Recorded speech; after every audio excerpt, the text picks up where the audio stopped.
He faced a lion in a pit, on a day when others ran for cover. He fought a towering Egyptian giant armed with a spear, using nothing but a wooden staff.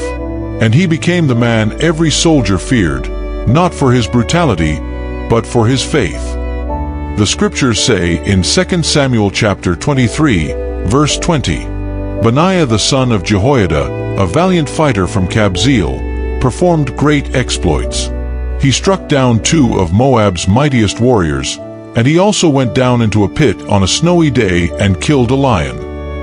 This is the story of Benaiah, the fearless warrior whose strength came from something far greater than a sword. Welcome, dear friends. Here, the ancient pages of the Bible come alive. If you love stories of faith, courage, and the power of God at work in ordinary lives, take a moment to subscribe, like, and share. Because today, we're uncovering one of the most extraordinary warriors ever to walk the earth, a man whose faith made him fearless. Long before the name of Benaiah echoed through the ranks of Israel's army, the land was caught in a storm of endless wars. The tribes of Israel had risen under King David, a shepherd-turned-warrior whose courage and faith had united a broken nation. But in those days, victory demanded more than weapons. It demanded men whose hearts were loyal to God. The scriptures declare in 2 Samuel chapter 8 verse 18, And Benaiah the son of Jehoiada was over the Cherethites and the Pelethites, David's personal bodyguard. While others sought glory, Benaiah sought righteousness. He was the son of Jehoiada, a priest of Kabzeel, a man born in a house of faith, yet destined to fight on the battlefield. Trained in discipline, prayer, and valor, Benaiah grew to embody the perfect balance between the spirit and the sword. In a world ruled by fear and bloodshed, he became a symbol of divine strength, a warrior of faith who stood when others fled. Kabzeel, a small town near the southern border of Judah, was no place of comfort or fame. It was a frontier land, exposed to raids, hardships, and danger.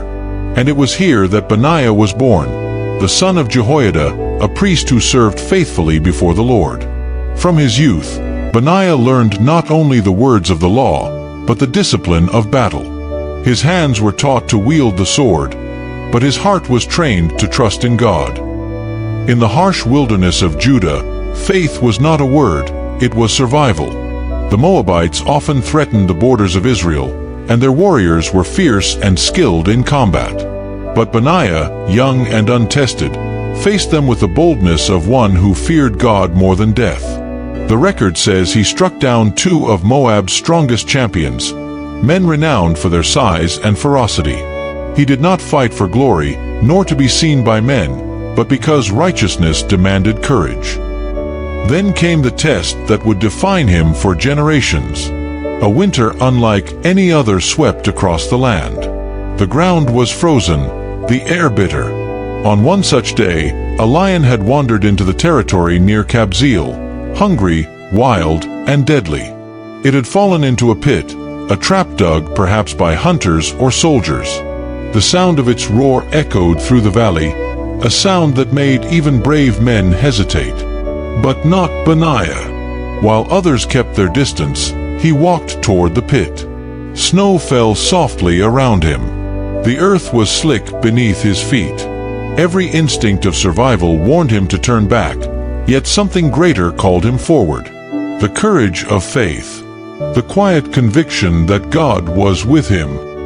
He climbed down into that pit, one man against the king of beasts. The scriptures say, in 1 Chronicles chapter 11 verse 22, Benaiah, the son of Jehoiada, a valiant fighter from Kabzeel, performed great exploits. He went down into a pit on a snowy day and killed a lion. In that dark, confined space, the roar of the lion met the heartbeat of a man who refused to yield. The clash of will and destiny filled the cold air. And when the silence returned, it was Benaiah who climbed out, bloodied, exhausted, but victorious. That day, he did not just kill a lion. He conquered fear itself. He proved that true strength is not measured by the size of an enemy, but by the faith that drives a man to face what others flee from. From that day forward, His name spread quietly through the land. Soldiers spoke of him in whispers, the priest's son who fought lions and giants. The man who did the impossible, not for reward, but for honor. Benaiah's victory in the pit was not about survival, it was about surrender. Not surrender to fear, but surrender to the will of God. Because sometimes, God's greatest training ground is the pit we are most afraid to enter. That snowy day became the foundation of his destiny. It was there that God prepared him, not just to fight lions, but to one day stand beside a king. Not long after the day he slew the lion in the pit, another test arose, a battle that would etch Benaiah's name into the chronicles of Israel's mightiest warriors. The scriptures tell of an encounter that would shake even the bravest hearts, a duel against a towering Egyptian, a man of great stature and strength.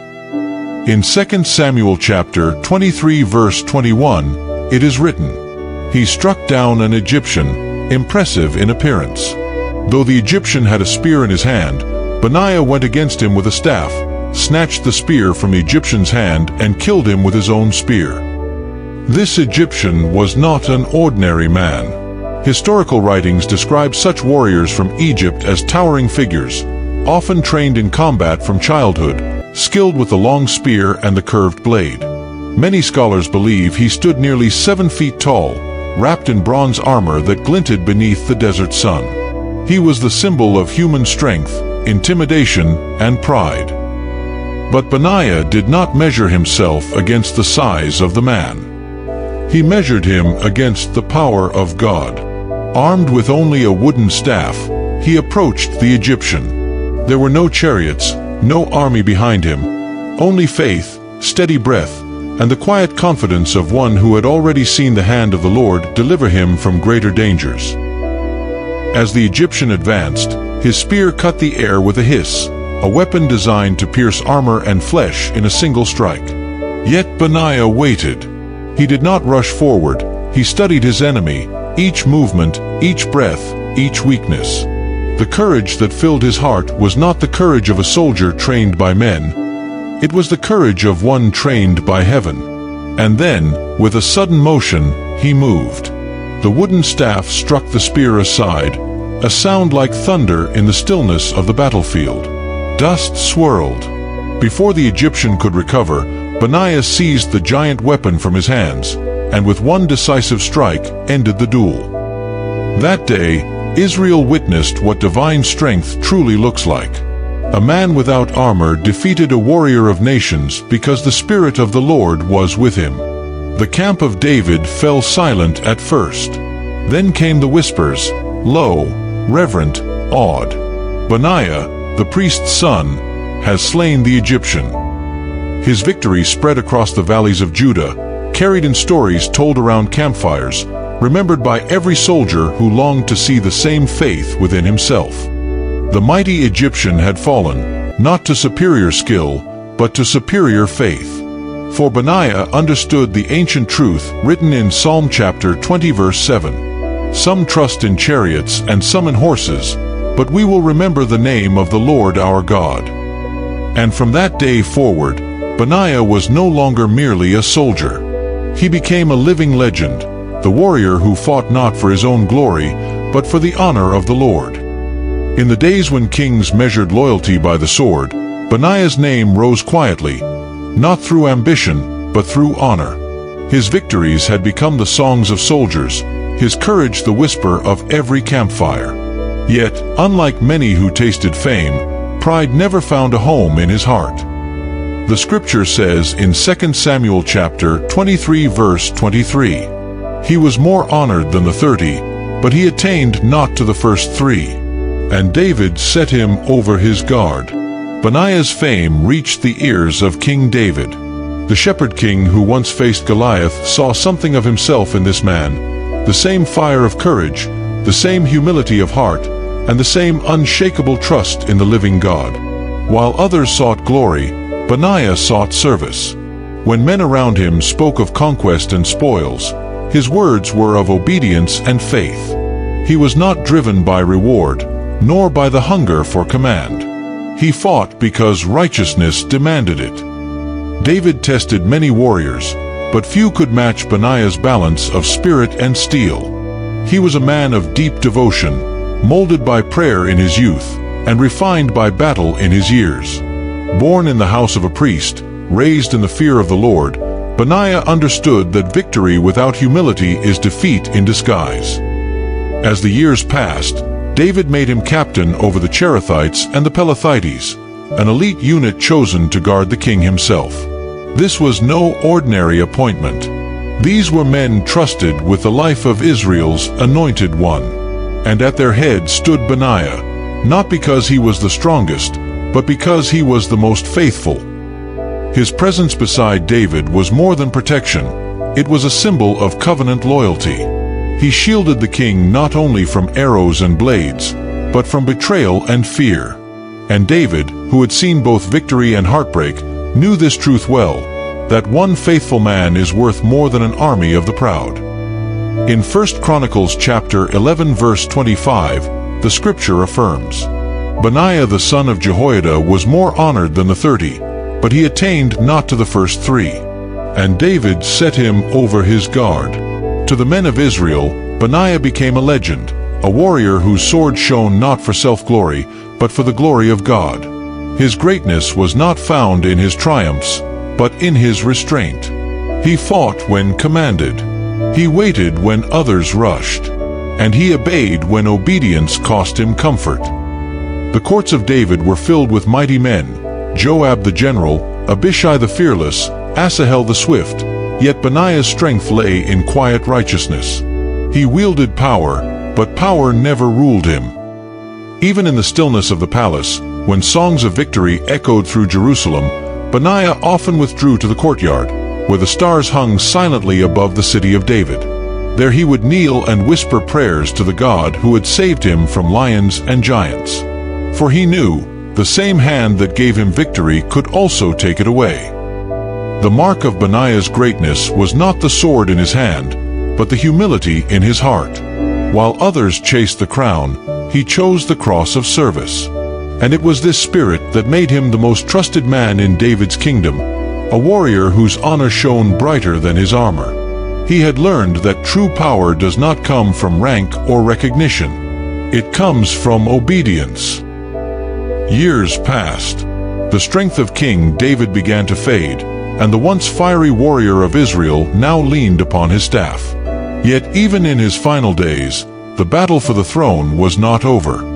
From within his own household, a new threat arose, not from foreign armies, but from the ambition of men.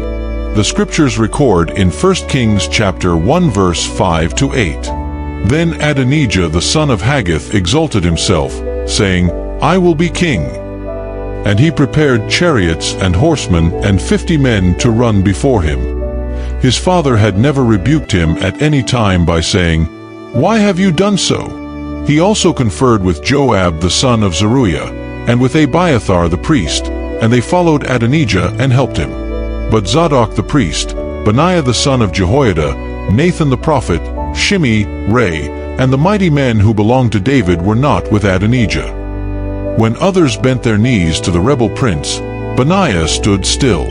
His loyalty could not be bought by promises of power or fame. For Benaiah understood one thing that few men ever grasp: God's anointing is not inherited through ambition, but bestowed by divine choice.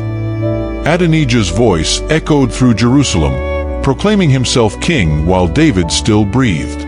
But in the quiet chambers of the royal palace, another group gathered: Nathan the prophet, Zadok the priest, Bathsheba the mother of Solomon, and Benaiah, the commander of the king's bodyguard.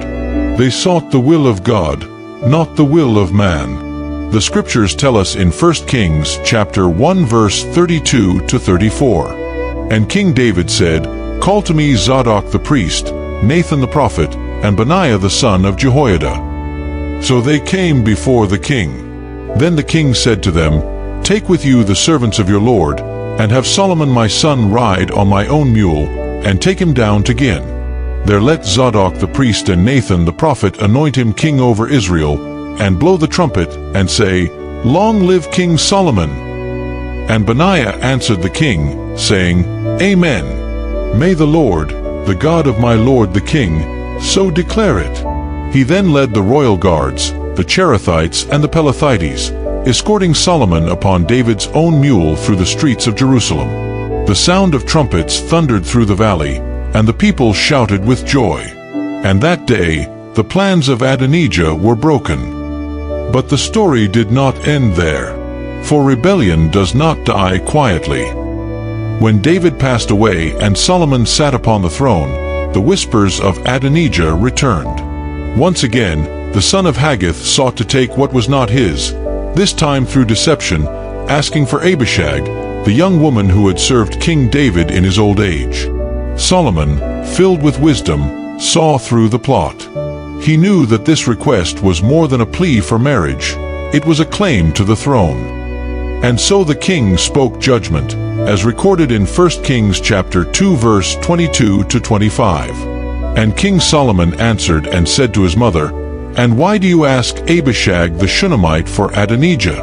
Ask for him the kingdom also, for he is my elder brother, and for him Abiathar the priest, and for Joab the son of Zeruiah." Then King Solomon swore by the Lord, saying, "May God do so to me, and more also, if Adonijah has not spoken this word against his own life. Now therefore, as the Lord lives, who has confirmed me and set me on the throne of David my father, and who has established my house, Adonijah shall be put to death today." So King Solomon sent by the hand of Benaiah the son of Jehoiada, and he struck him down, and he died. Benaiah did not hesitate.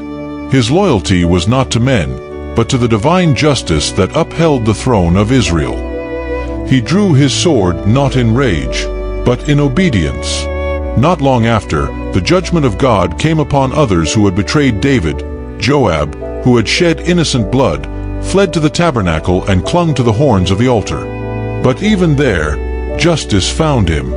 The Bible tells us in 1 Kings chapter 2 verse 28 to 34. Then tidings came to Joab, for Joab had turned after Adonijah, though he turned not after Absalom. And Joab fled unto the tabernacle of the Lord, and caught hold on the horns of the altar.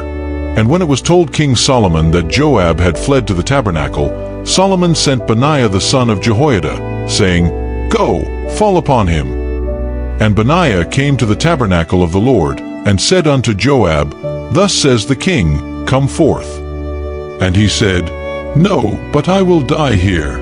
And Benaiah brought the word again to the king.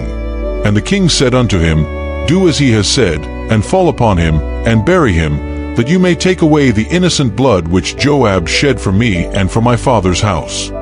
So Benaiah went up, and fell upon him, and slew him. It was a moment of divine justice, for Joab had once killed Abner and Amasa in cold blood, defiling David's reign with bloodshed. Benaiah's sword became the tool by which God cleansed the kingdom of treachery. And after Joab's death, the throne was secure.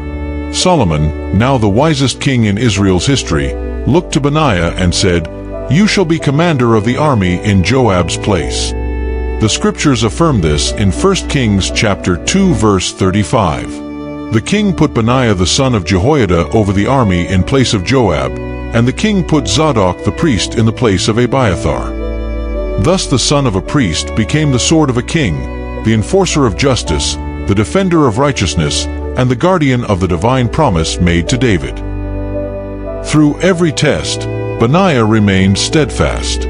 He fought not for throne or title, but for truth.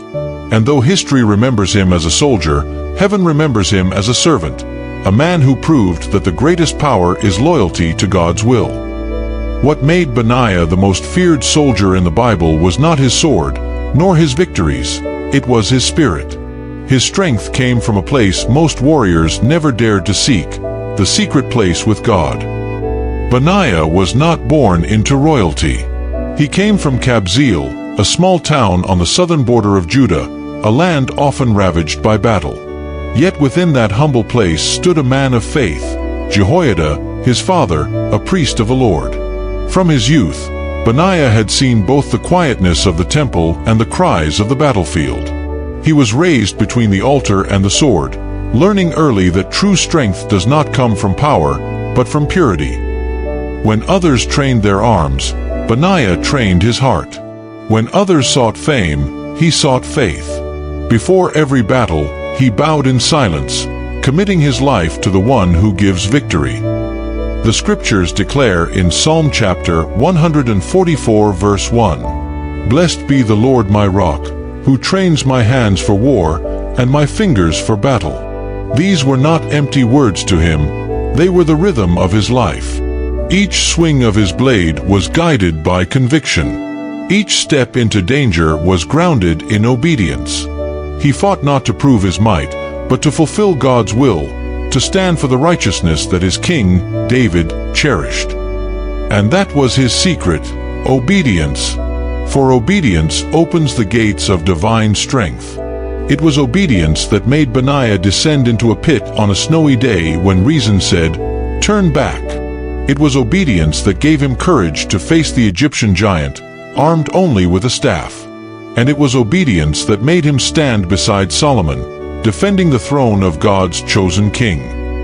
History remembers many warriors who conquered kingdoms. But Benaiah conquered something far greater, his own fear. He learned that courage is not the absence of fear.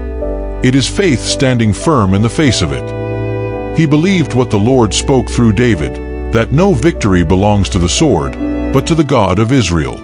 As it is written in 1 Samuel chapter 17 verse 47, "The battle is the Lord's, and he will give you into our hands." This was the truth that burned in Benaiah's heart. He never fought for revenge or glory. He fought for order, for justice, and for the presence of God to remain with Israel. While others raised monuments to their triumphs, Benaiah raised altars in his heart. He understood that strength without surrender leads to ruin, but surrender to God brings strength that never fades. And so, the secret of the most feared soldier in the Bible was not the blade he carried, but the spirit within him, a spirit molded by prayer, tempered by obedience, and anointed with faith. Benaiah's story does not fade into defeat. It ends in legacy, a legacy carved by loyalty, courage, and unwavering faith. When the days of King David drew to an end, the kingdom of Israel stood at a turning point. Ambition stirred among the sons of David, and betrayal crept through the palace halls. Yet in the midst of confusion, one man's loyalty did not waver. The scriptures tell us in 1 Kings chapter 1 verse 38, "So Zadok the priest, Nathan the prophet, Benaiah son of Jehoiada, and the Cherethites and the Pelethites went down and caused Solomon to ride upon King David's mule, and brought him to Gin." In that moment, while others chased power, Benaiah guarded purpose.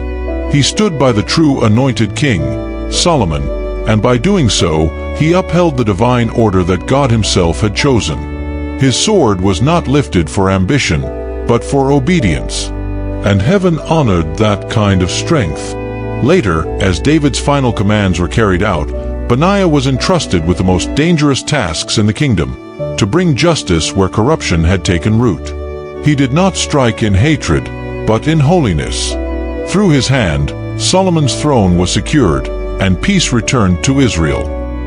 Then the word declares in 1 Kings chapter 2 verse 35, "And the king put Benaiah son of Jehoiada over the army in place of Joab."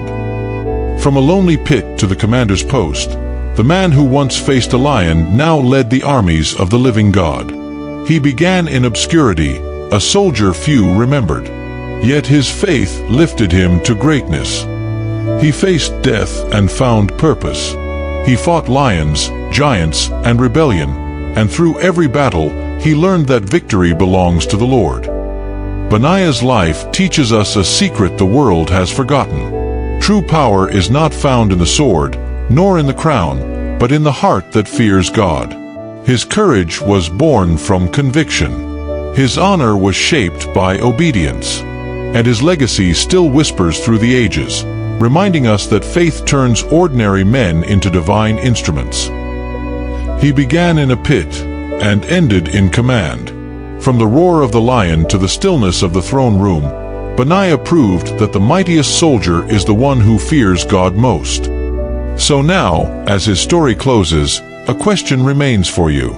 What lion is God calling you to face? What pit of fear, temptation, or doubt must you enter before your victory is revealed? Benaiah did not wait for comfort.